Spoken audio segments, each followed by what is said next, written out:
세 번째 키워드는요, 역시 누가라는 키워드를 마찬가지로 갖고 왔습니다. 여성의 신체를 촬영해서 몰래 유포한 중근당 이장한 회장의 아들 이모 씨가요, 1심에서 집행유예를 선고받았습니다. 재판부의 판단 배경 뭔지 그 내막도 들여다보도록 하겠습니다. 이게 지금 종근당 회장의 장남입니다. 징역 1년에 집행유예 2년을 선고한 내용인데요. 일단 재판부의 판단과 더불어서 구체적인 혐의까지 좀 허윤 변호사께서 짚어주세요. 예, 일단 성폭력범죄 처벌 등에 관한 특례법 위반으로 실제로 징역 1년에 집행유예 2년이 선고가 됐습니다. 예. 이 범죄 사실 자체는 크게 두 가지로 볼 수가 있는데요. 네. 하나는 크게 보면 여성의 신체를 촬영해서 유포한 혐의는 맞는데 네. 하나는 성관계를 맺은 여성의 동의를 얻은 다음에 그것을 SNS에 게재를 한 것이고요. 다른 하나는 이제 다른 여성의 그 신체를 촬영을 한 다음에 동의를 받지 않고 올린 이 두 가지가 적용이 됐습니다. 네. 사실 이제 이 장남 같은 경우에는 체포가 됐다가 구속영장이 청구가 됐는데 기각이 됐었습니다.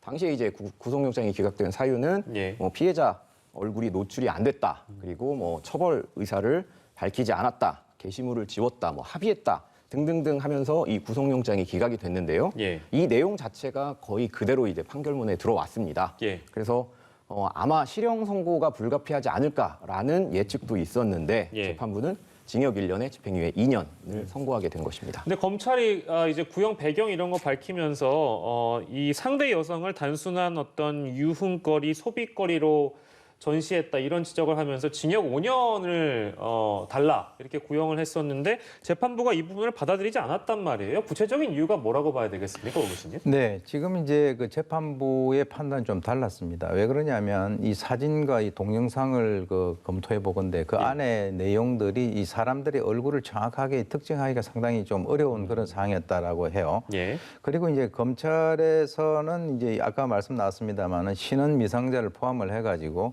이 여성 4명 중에서 3명의 동의를 전제로 해가지고 음란물을 갖다가 유포한 그 행위에 대해서는 이 개인적인 법익을 침해한 것으로 보기가 어렵다라고 이제 봤고요. 예. 그다음에 또 하나는 이제 그 피해자들하고 이제 원만히 합의를 한 것 같아요. 네. 그래서 이 피해자들이 이 피고인에 대해서 선처를 해달라고 하는 탄원서를 제출했고 예. 또 이 사람이 이제 동종 범죄 그리고 이제 벌금형 이상의 전력이 없다라고 하는 그런 점 등을 들어서 지금 이제 그 검찰에서는 징역 5년을 구형을 했지만 이번에 징역 1년에 집행유예 2년을 판결을 했습니다. 그러니까 합의도 있었고 쉽게 얘기하면 전과도 없었던 상황이고 그렇기 때문에 이제 이런 어떤 선고가 내려진 게 아닌가 그 배경도 분석해봤는데 또 하나의 사유를 혹시나 짚자면 반성한 점도 양형에 좀 영향을 끼쳤다고 봐야 되겠습니까, 허윤 변호사님? 예, 그렇습니다. 개전의 정의라고 그러는데요. 예. 과거 자신이 저질렀던 죄를 반성을 하고 앞으로 그런 죄를 다시 범하지 않겠다. 이게 굉장히 중요한 양형 인자 중에 하나로 됩니다. 대법원 산하에 양형위원회가 있는데요. 이 양형위원회는 성범죄뿐만 아니라 여러 범죄에 대해서 양형 인자를 이제 설정을 해놓고 있는데 네. 양형 인자 같은 경우에는 범행을 자백을 했는지 반성을 했는지 그리고 피해자와 합의를 했는지 그리고 동종 전과가 없는지 이런 것들을 이제 감경 사유로 놔두고 있습니다. 네. 이것과 별도로 또 이제 집행유예 관련해 가지고도 비슷한 유형의 이제 인자들을 가지고 있는데요.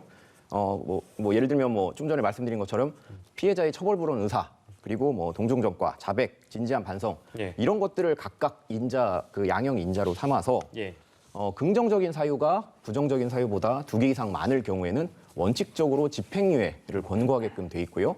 반면에 이제 부정적인 사유가 더 많을 경우에는 이제 실형을 선고하게끔 돼 있거든요. 그런데 본 사안 같은 경우에는 굉장히 긍정적인 요소, 감경 사유들이 많기 때문에 결국 재판부가 이러한 그 일관된 양형 기준에 따라서 집행유예를 선고한 게 아닌가 이렇게 보여집니다. 예. 이거 근데 처벌 수위가 너무 낮다.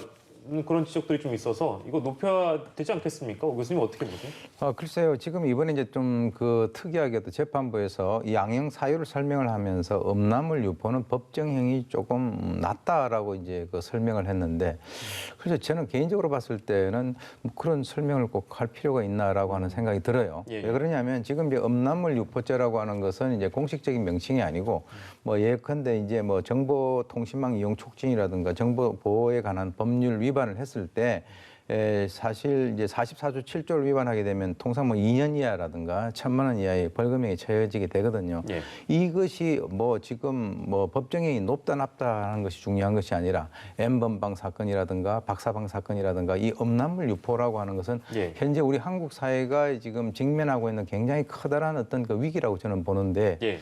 재판부에서는 이 양형 사유를 좀 이렇게 줄여주면서 사실 이 음란물 유포는 법정형이 조금 낮다라고 하는 그런 얘기를 한 것은 예. 어떤 다른 그 심오한 뜻이 있는지는 모르겠으나 그것은 좀 이렇게 일반적인 국민들이 법 정서라든가 예. 그런 어떤 현실을 고려하지 않은 얘기가 아닌가라고 하는 그런 생각을 해볼 수가 있고요. 예. 예. 그래서 이제 이런 일들이 지속적으로 지금 이제 발생이 되고 있고 앞으로 또 발생이 될 수 있는데 이런 것을 재범을 방지하기 위해서는 이 처벌 수위를 좀 더 높여야 된다라고 하는 그런 국민들의 어떤 그 공감대는 현재 많이 형성이 되어 있는 것 같습니다. 예. 아무튼 이 판결에 대해서도 온라인에서 굉장히 좀 뜨거운 뭐 쟁점이 되고 있는 것 같습니다.